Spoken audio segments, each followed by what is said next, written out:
Courtroom dramas are of many types. Some are heartbreaking and others are hard to believe. Today we will see some shocking courtroom outbursts that you can't miss.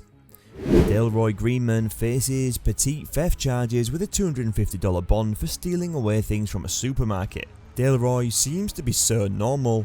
If not, he wouldn't have said "Hello, Your Honor" to the judge. Is the judge his friend or what?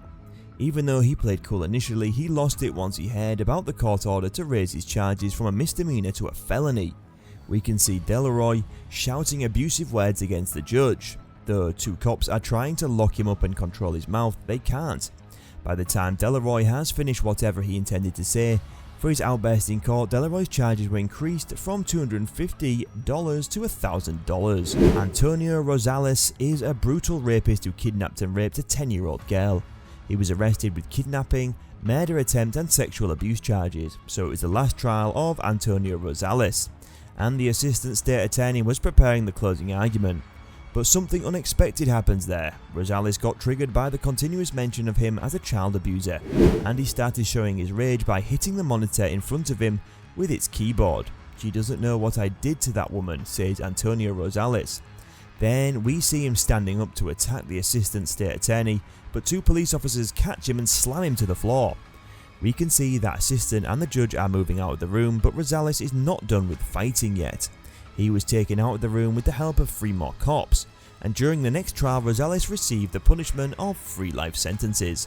This is the story of a 35-year-old divorced man, Michael McDonald. Michael was released on bond while he was awaiting trial for the charges like perjury, forgery and burglary. But he seems to violate his parole. Not only that, he already had signed a no-contact agreement during his divorce, which prohibits Michael from contacting his children and ex-wife. Michael fails to obey that agreement also. Though the defender tries to convince the court that Michael is innocent, the judge doesn't have ears for that. Soon after his punishment was announced, and while cops were trying to lock his arms, Michael's mannerisms changed. He became violent, started shouting inside the courtroom, and showed zero signs of cooperation.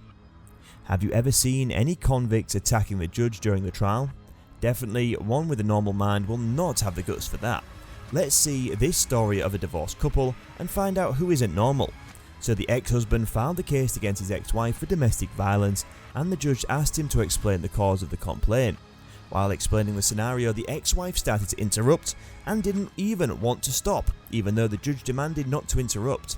The judge was punished with 10 days of custody for violating the courtroom discipline. As soon as the judge finished talking, we can see the lady suddenly jumps towards the judge to hit her. Luckily, the cops managed to pull her down. "Get off from me," she shouts, and the lady, while the officers are trying to lock her arms up. After 5 months in jail, she was relieved of all charges by agreeing to a rehabilitation program and court-ordered division. Christopher Colon was arrested for violating a restraining order of a domestic violence case. His ex-girlfriend gave this case, and he also was charged with another case of domestic violence against his current pregnant girlfriend. We can see that the trials is through a video call. The judge remembers Colon and refuses Colon's request for a bond. This makes Christopher Colon angry and he walks away, breaking all the respect for the judge. The Colon states that he will come back with a lawyer and then talk to the judge. The judge charged him with a $125,000 bond for his outburst in court. Do you guys think these last-minute dramas by the convicts are worthy? Or do they even make any sense after doing all those brutal crimes? Share your thoughts in the comment section below. If you find our video exciting, give us a thumbs up and subscribe to our channel. Also ring the bell icon and stay updated with us. See you around.